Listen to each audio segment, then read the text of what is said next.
Maayong adlaw ug malipayong adlawng Biyernes kay nahuman man ang Huwebes gahapon.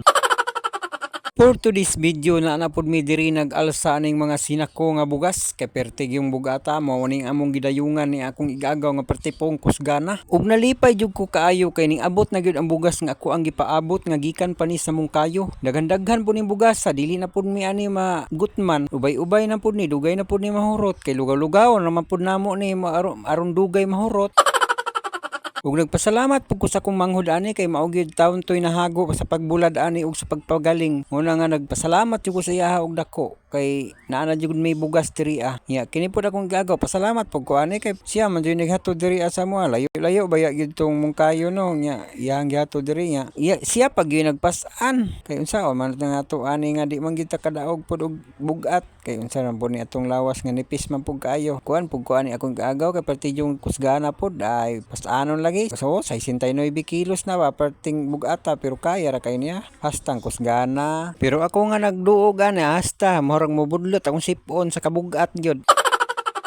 Mura nga perting katawa po sa nagbidyo ani kay perti man gyud di man jud ko ka asaka sa ibabaw pero akong gagaw ana ni kamot pud taon no na ako lang pong gisabayan kay unsaon mga di man gyud makaya. Mura nga salamat jud ko ni akong gagaw kay perti yung gana pud ni basta-basta pud ni akong gagaw ba kusgan jud pud kaayo. Ug nagpasalamat pud kong dako ani sa Ginoo kay gipanalanginan pud in taon amo ang humay nga bisan hapi to murag nawad-an pud ta atong paglaom sa dihang nahapi pero karon nga na harvest na murag na ibsan pud ang ato ang kaguol kay naamang gyud na harvest naman gyud siya nakita man gyud nako nga naagyod kay katong pag-vlog sa ko ang manghod ani perti yung pagkahapi ani humaya pero karon nga naa na bugas na dako kay kog kalipay kay dugay-dugay na gyud namo ni mahurot kay ubay-ubay man po ning bugasan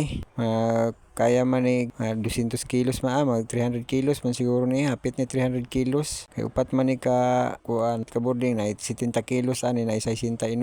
na poy 67 maghapit yun ni 300 kilos siguro mo nang nalipay jud ko ay kog dako ani kay dugay-dugay na pud mi ani makapalit og bugas kay naaman ni dugay man jud namo ni mahurot og konsumo ang atong problema ani sudan na lang pod na kay na naman tay bugas wala na lipay jud kay kog dako ani ug nagpasalamat pud ko sa ako ang manghod nga iya jud kong gibahinan pod karon nga cropping kay bisan iyahang humay na igo gid sa hangin perti yung pagkahapia pero gipanalanginan man pod nagpasalamat pud kog dako kay kini nga panalangin mao man gyud ni kining importante kayo ni sa tag-adlaw kining bugas balag walay sudan basta naalay bugas kay kung walay sudan pwede ra man ta magngutloan ang kadaplinan ng mga kamunggay pwede naman basta nalay bugas wala na problema ug nagpasalamat po ko kay imuhag yung gitiwas og tanaw akong video karon.